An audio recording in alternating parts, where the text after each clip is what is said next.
I hope you're alive.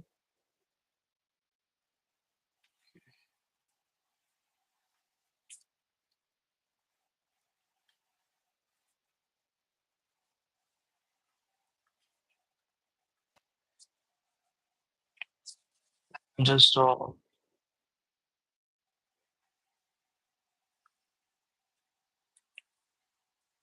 this new way to learn something. Yeah, I think I'm really good at learning something in a way, teaching it.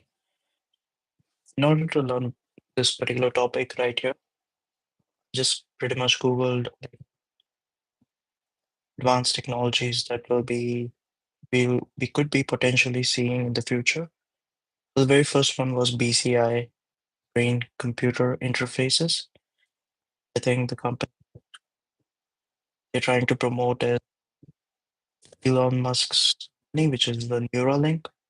So yeah, I put this into ChatGPT and Claude topic, and I'm trying to see like what I can learn from it. Brain computer interfaces replace neuroscience, engineering, and computer three particular industries. Let's see, how does neuroscience study of brain engineering, because if you're inserting some sort of a chip, be engineered. Computer science is, I think, the program, the coding behind it, the logic behind how brain and chip could coexist and function together in a way. Okay, let me break down the key aspects in detail. What BCIs actually are. BCI is a direct communication pathway. BCI, brain computer interfaces. It's interfaces though. Interface is a point where two systems meet and interact. So pretty much, yeah, brain computer interfaces. The combining of brain and computer in a way. For brain, BCI is a direct communication pathway between the brain's electrical activity and an external device, typically a computer or robotic limb. Brain's electricity with a computer or robotic limb. I mean, the idea behind is simple is that your computer, it runs on electricity, is what is being used in order to make any functions work. Press one key on your keyboard, press U right here, and when I click on it, what happens is the very old system is that this mechanical action is converted into an electrical signal, which switches from like 0 to 1, the changes, and then the computer does its calculations, and finally it appears on the screen, a very particular uh, pixel on a screen, and it's created as a U. We interpret as a U thus. So yes, so we have an electric signal, and electric signal is driving the computer. So why not use the electric signals of the brain? Fundamental principle. Fundamental principle is detecting neural signals as in brain signals, brain's electric signals, interpreting them like what it's supposed to mean. So when I want to move my hand and down, there's a brain signal that's being triggered, and that signal is making cells contract. What's the word for it?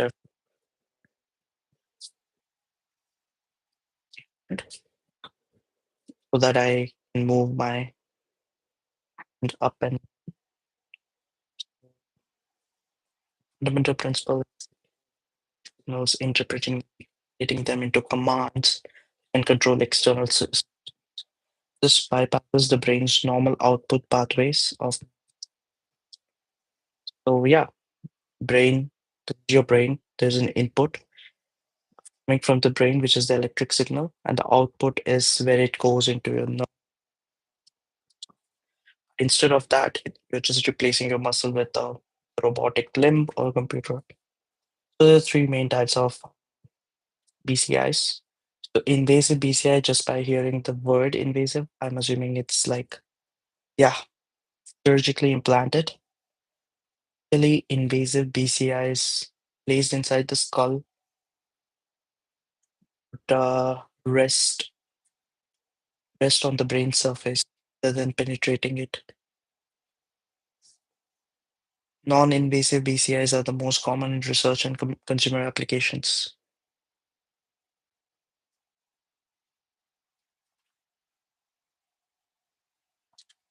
Okay, yeah, let's just go through it. Involves surgically implanted electrodes directly into the brain tissue. These provide the highest quality signals because they're closest to the neurons.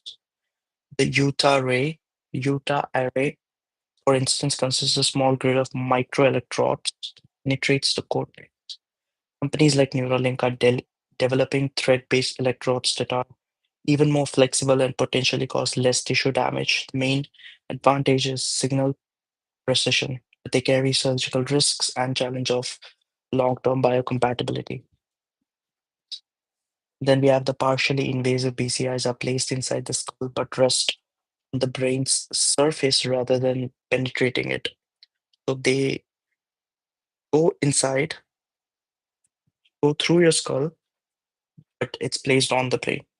And here it's placed directly into brain tissue.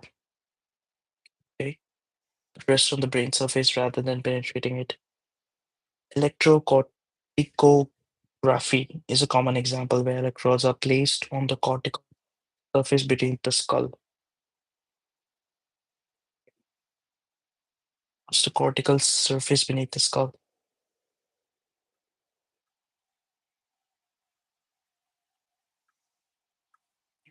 Okay, let's examine it.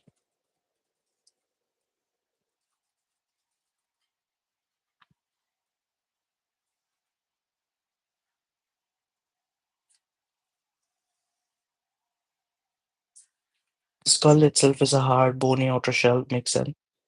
In adults, it's fully fused, except its suture lines, though weird lines, and typically 6 to 7 millimeter thick.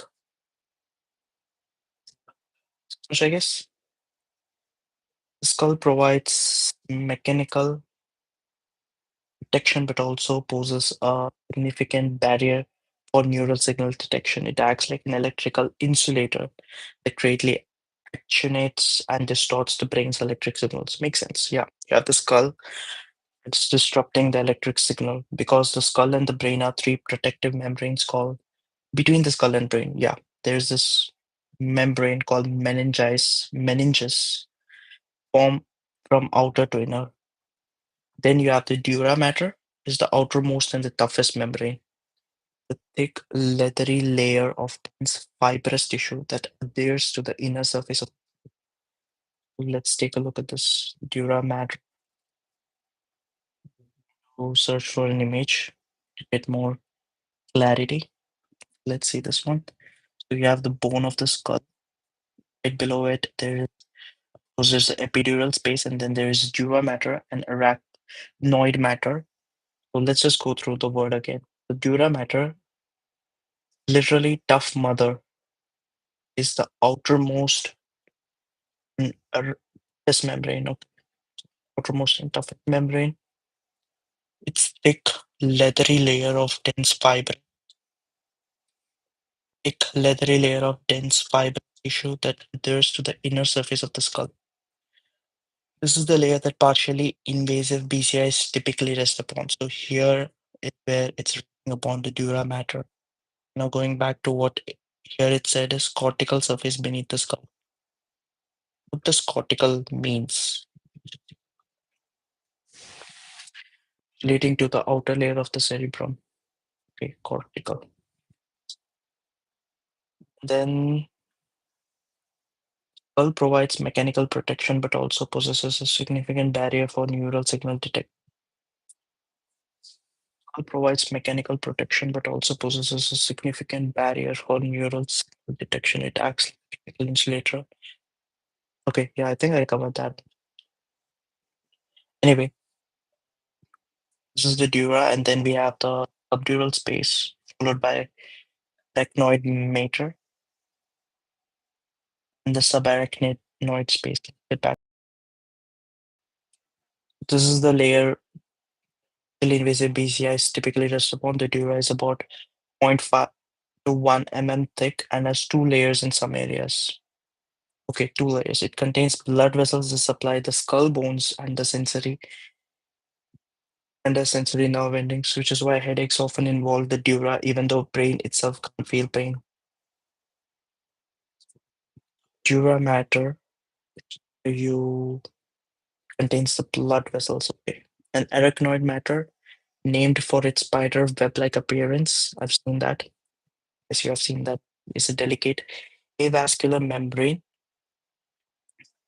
I guess vascular means like a pipe or tubular kind of structure. So this is not that sort of structure. There's a potential space between dura and arachnoid called the subdural space, which can fill with blood to certain head injuries. Dural space. Then between the arachnoid, beneath the arachnoid is the subarachnoid space, which is filled with cerebrospinal fluid. I've heard about it before, CSF. This cushions the brain and allows it to essentially float, protecting it from impact. Makes sense. The pia mater is the innermost meningeal layer, an extremely thin membrane that directly adheres to the brain surface, following every contour, dipping into every sulcus, that is groove, and covering every gyrus, that is ridge. So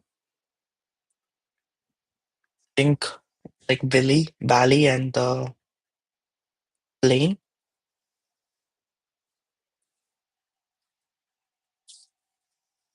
Groove, big groove. mm,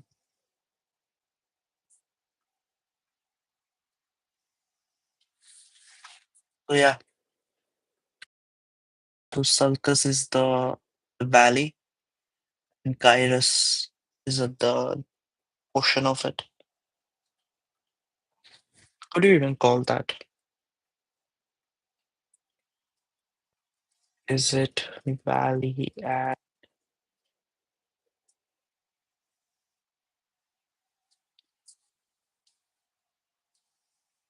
valley, ridge, groove, ridge? Anyway, I think enough. So yeah, let's get back to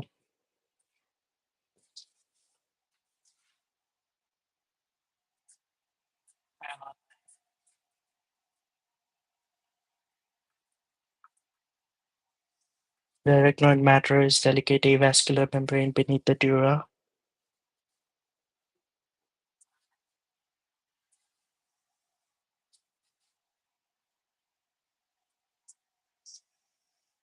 Okay, finally, beneath all these protective layers is the cerebral cortex itself, the actual brain tissue.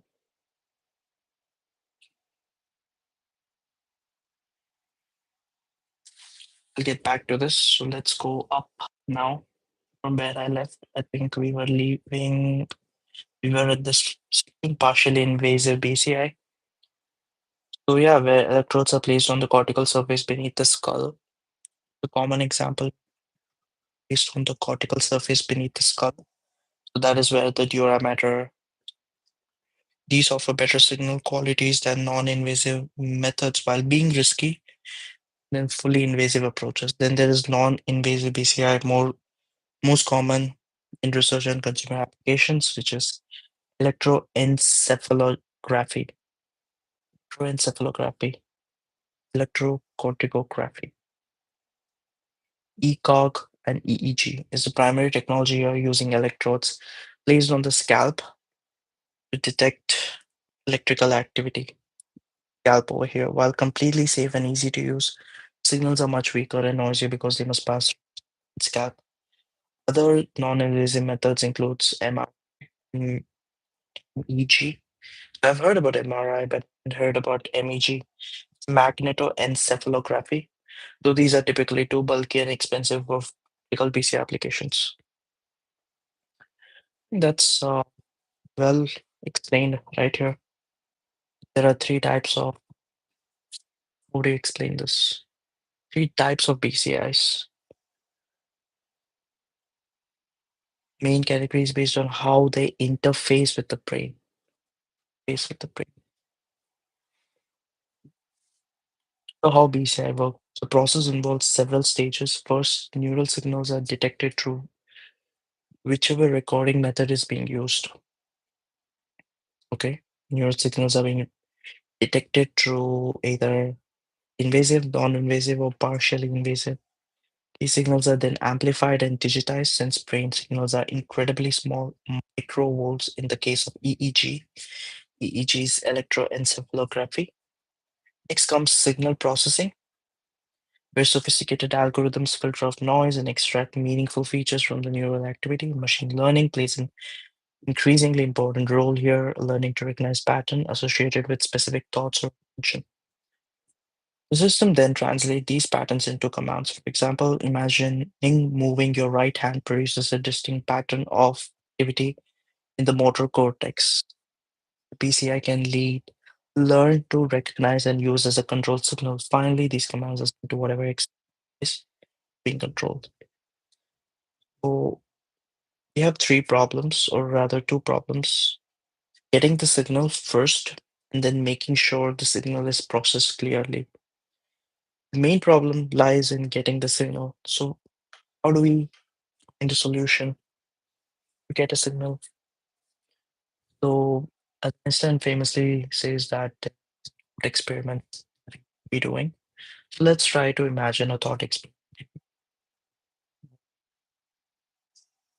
Imagine, okay, imagine completely blank.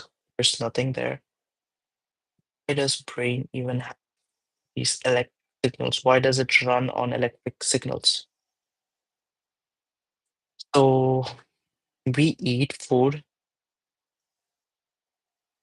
that is chemicals. Chemical energy is converted into muscular energy for our muscles to function. And eventually, I think the brain receives these energy and it converts it back into some sort of electrical energy, electric signals in order to communicate, the whole neuron. Yeah. So I'm just trying to imagine an entire brain. Let's see if I can get this brain anatomy. Mm, rather anatomy human. 3D. There's this amazing software here which helps zygote body. The one. Okay, we go into the brain. The brain. How do we zoom in? Yeah, there we go. So you see the nerves. This is the lymph. These are lymph. What's the yellow one again? Nerves. Okay, the yellow is nerves. Green ones are lymph. So here are all the nerves.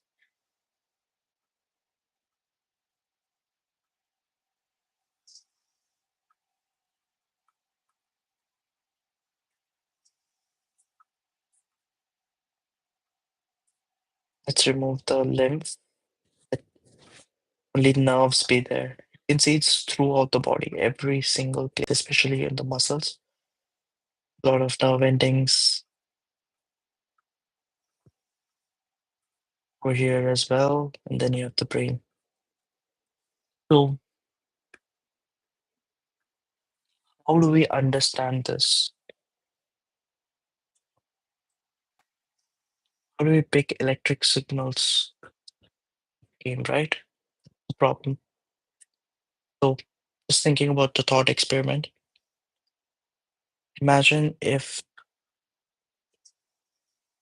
I was one unit of electric energy, similar to how we would imagine a photon if I was an electric energy, and I'm moving across brain from one place to another.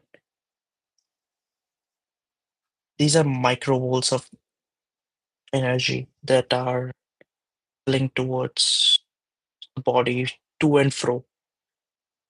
Why are we capturing it only in the brain? Why not somewhere near the spinal cord?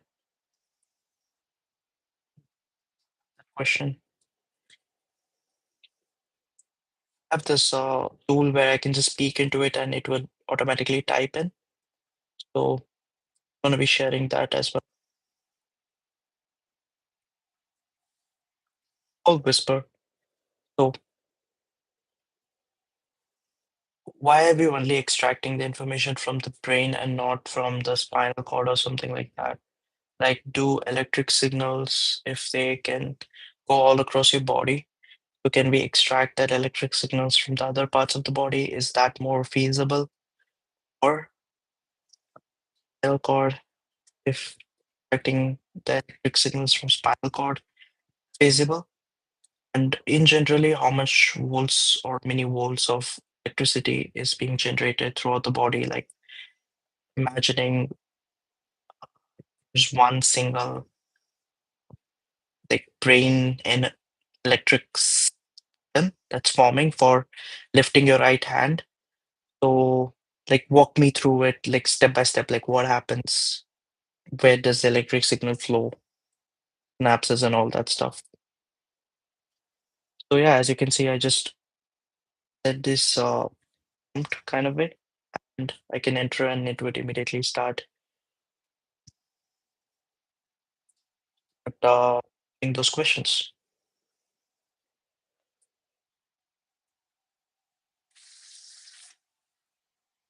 This is where the intention, when you decide to lift your hand, the decision happens in your brain, particularly in areas like the premotor cortex, supplementary motor area, and primary motor.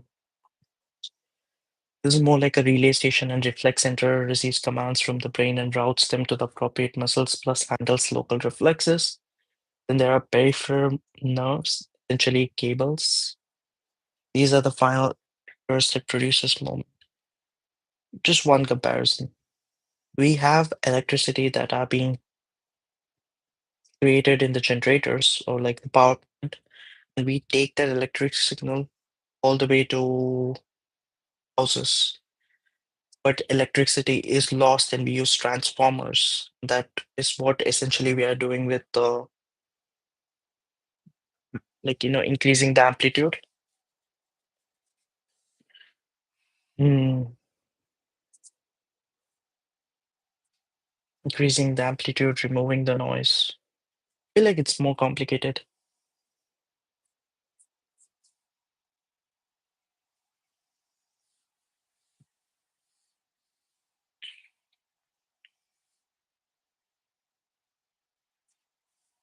We do use signals from nerves.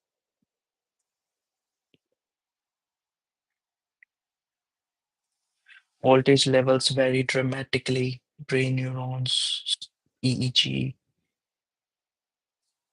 Okay, so step by step, lifting your right hand. Prefrontal cortex, premotor area, supplementary motor areas, premotor cortex.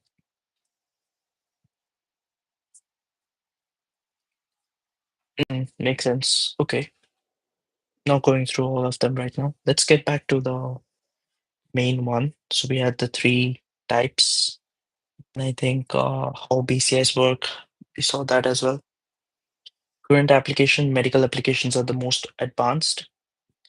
Like paralyzed individuals have used BCI to control, robotic arms, computer cursors, even their own paralyzed limbs. There are systems that allow completely locked in patients to communicate by spelling out letter by letter using only their brain activity. Cochlear and retinal implants. Cochlear is, I believe, ear, and retinal is eye. Implants are specialized BCIs that restore hearing and partial vision, respectively. BCIs are also explored for treating neurological conditions, deep brain stimulation for Parkinson's disease, an established therapy, and newer closed loop systems that both record and stimulate based on detected brain states show promise for epilepsy and depression. So in research and consumer spaces, there are gaming and entertainment applications, meditation and attention training devices, emerging uses in VR and AR environment. However, most consumer BCI has limited capabilities compared to medical grade systems. Mhm. Signal quality remains a major hurdle. I think that's what I was also mentioning. Non-invasive BCI suffers from poor signal to noise ratio, while invasive system faces the problem of scarring and signal degradation over time. Mhm.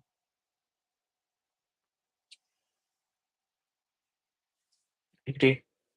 But the field has seen remarkable progress in recent years. Neuralink demonstrated their in one implant in human patient who could control a computer cursors and play video games.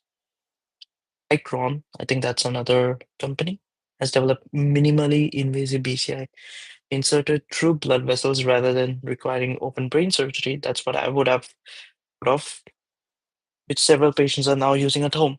Advances in AI and machine learning have dramatically improved decoding accuracy. Some recent systems have achieved speech decoding, where BCI can translate imagined speech or attempted. Didn't Stephen Hawking use some sort of similar technology previously? There's also growing interest in bidirectional BCIs that both read from and write to brain, potentially enabling new forms of sensory feedback. Bold. BCIs raise profound questions about privacy, identity, and human enhancements. If your thoughts can be read even in limited ways, who owns the data? Really, really terrible. Just hearing that makes me feel very cold. Because if there's a technology that develops, there could be hundreds of, good applications, but as human wickedness never ceases to end, people will definitely use it for bad purposes. But does that mean we stop progress? We should, maybe. Of course, progress needs to be kept in check.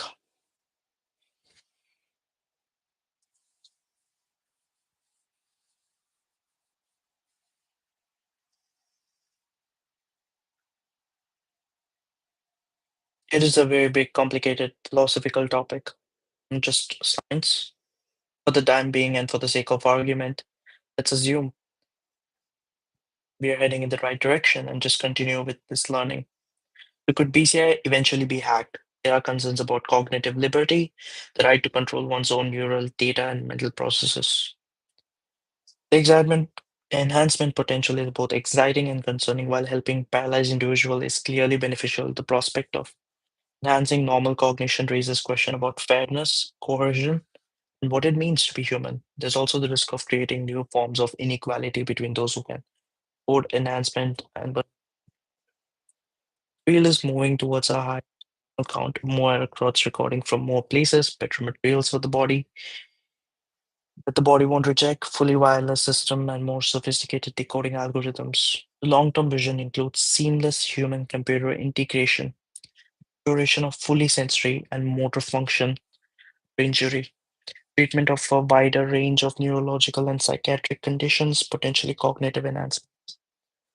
Some researchers envision brain-to-brain interfaces that could enable direct communication between individuals. It's interesting. That's literally like straight from movies, right? Where you can communicate with the person just by interesting and potentially dangerous. Imagine you think of somebody in a funny way and they could actually see that. Though this remains highly speculative and faces enormous technical and ethical challenges. Technology is progressing rapidly, but we're still in the early stages. Current BCIs are first telephones, functional but primitive compared to what may eventually be possible. Coming decades will likely see BCIs transition from experimental medical devices to more wide applications. Exactly what form takes depends on solving numerous technical, regulatory, and ethical challenges. I really love how Claude breaks it all down. Like, can't imagine great books being more clear. And this, just the writing itself is much more clearer and easier to understand. And yeah, I think that's the main like understanding about BCI. And it's been 30 minutes. So one great potential of going live and reading it is because I haven't slept in like almost 16 hours, I guess, at this point, or maybe almost a day. And my sleep schedule is really messed up. But I had this idea, I had this vision and goal to make something big in future. And one thing that I realized is that I really, really love teaching more than anything. Love the art of communicating something and educating mind that previously known a particular stuff. I think that's really, really interesting. So that's why I'm trying to do this live thing and force myself to actually read through this, understand, and explain. I'm 100% positive. Didn't have read through this enormous text. For me, it is enormous. We are all affected by brain rot content. I think that's the phrase that we are using. And yeah, attention spans are at alarmingly lower end, lowers on the lower spectrum. Also, if you're wondering, like, why am I talking in a certain way, I am trying to improve my communication skills at the same time so that I can teach in the most effective manner possible. So, yeah, it's like me trying to improve all the stuff that I can do. Now, regarding BCI, let's get back to it. I think I've been through this.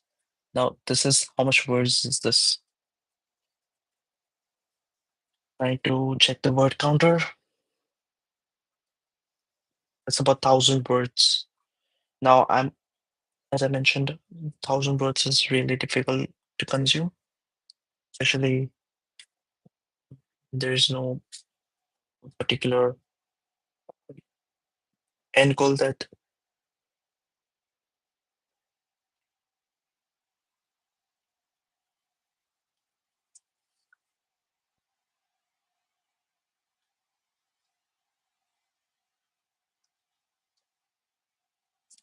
work.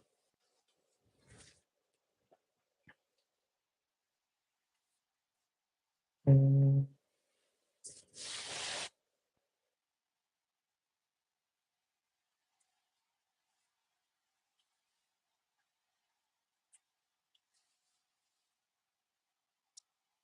Getting a craniotomy. Okay, let's probably read through this. The the cortex contains outer layer of gray matter, about 2 to 4 millimeters thick, combining the cell bodies of neurons. I remember reading about this. The neurons, the cell body acts on something, an AX. This is where most of the brain's information processing occurs.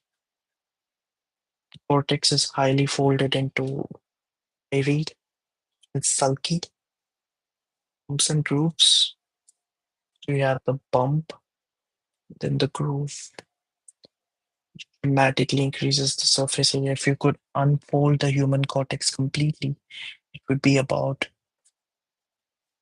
2,500 cubic centimeter, really the size of large pizza. The folding means that that much of the cortical surface is actually hidden within the sulci, not visible from the outside. Why this matters for PCI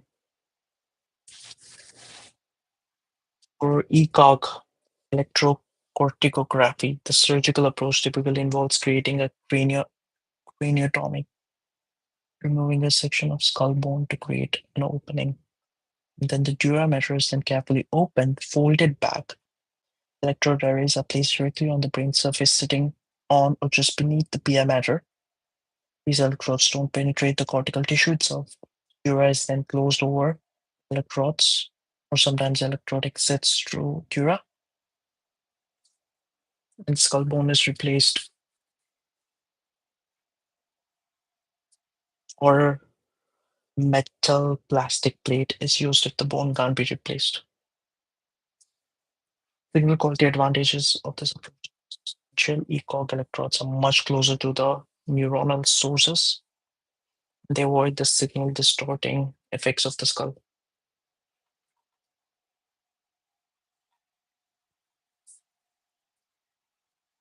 Okay, I think I've heard enough that. Like, right now, the problem is clear. The problem is that we have electric signals that can't be read.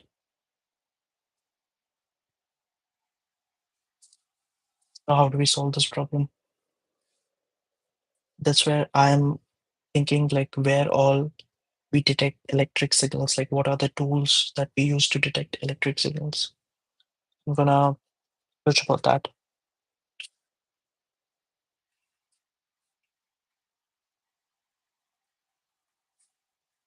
So what are the tools that we use to search about, like, detect electric signals, especially neural signals? Like, what are the sophisticated tools? And if not neural signals, like, what are the tools that we use to detect electricity in general? Like, if there is electricity flowing through wire, how do we, check if the electricity is actually flowing? There's this, LED bulb, and if it lights up, then we know, there's a current flowing in the circuit. I just wanted, I'm just curious, like, what are the tools that can use to detect these electric signals? And besides these, the other question that I have is,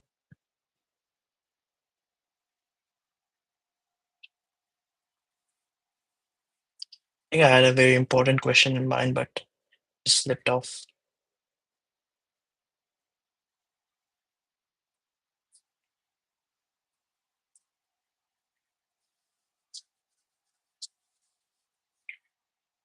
Trying to think, like, what all other ways to detect electricity. Oh yeah, electromagnetism. So electromagnetism is a topic which, has this relationship between electricity and magnet. Like, moving magnets induces current, moving current induces magnetic properties, something like that. I'm not sure the exact phrasing of those definitions, but, I'm curious.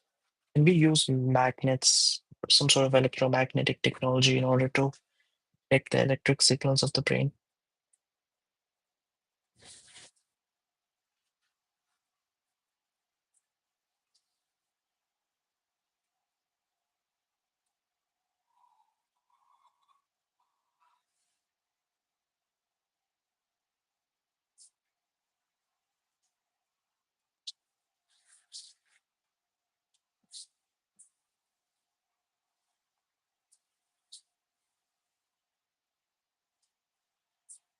Just waiting for it to finish loading. There we go.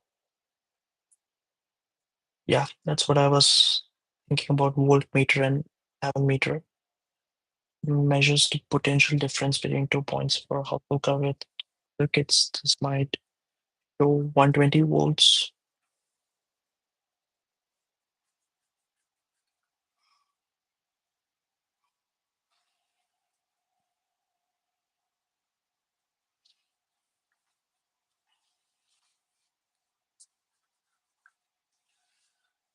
We have an ammeter and voltmeter.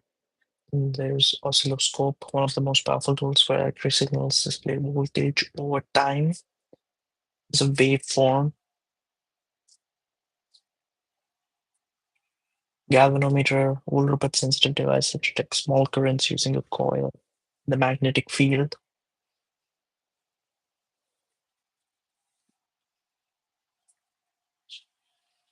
Then there is LED integrators, clamp meter, tools for detecting neural signal is much more sophisticated, I'm assuming, since their signals are extraordinarily weak, microvolts to millivolt.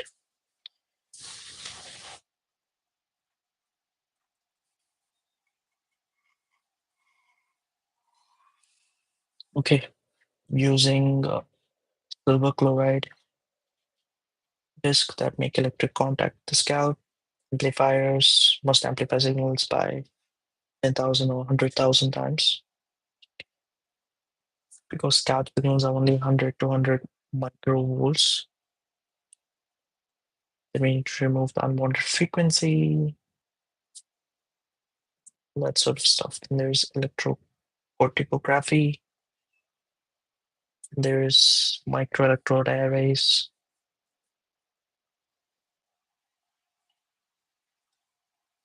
You hit on something really important. Yes, we can absolutely can and do use electromagnetic principles. So Maxwell's equation, captured in Faraday's laws and Ampere's laws. What are Faraday's laws? Changing magnetic field induces electric current and thus can drive current in a conductor. This is how generators and transformers work. Moving a magnet near a coil of that generates voltage. Okay. And then there's Ampere, Maxwell's laws. An electric current creates a magnetic field around it. Also, a changing electric field creates a magnetic field. Changing magnetic field gives electric field, and changing electric field creates magnetic field. Intimately linked, you can't have one changing without application of the other. So when neurons fire, currents flows through and between neurons. By Ampere's law, Ampere-Maxwell law, these currents create magnetic field. But yeah, as I assumed, there's the problem that these neural magnetic fields are incredibly weak. So Earth's magnetic field is about 50 microtesla. Urban magnetic noise is about 0.1 to 1 microtesla. And brain's magnetic field is about 10 to 10,000 femtotesla. And 1 femtotesla, as it states here, is point, God knows how many zeros, 100 million times weaker than the Earth's magnetic field. Hmm,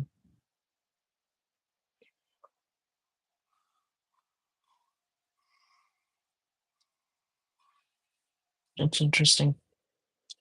Well, it's been like a good solid 45 minutes of learning this, and I'm really excited about this. I feel like I want to go in this direction, continue learning, and making content that is much more relevant and yeah, easier to consume for the masses. Make it fun, make it entertaining, infotainment kind of idea.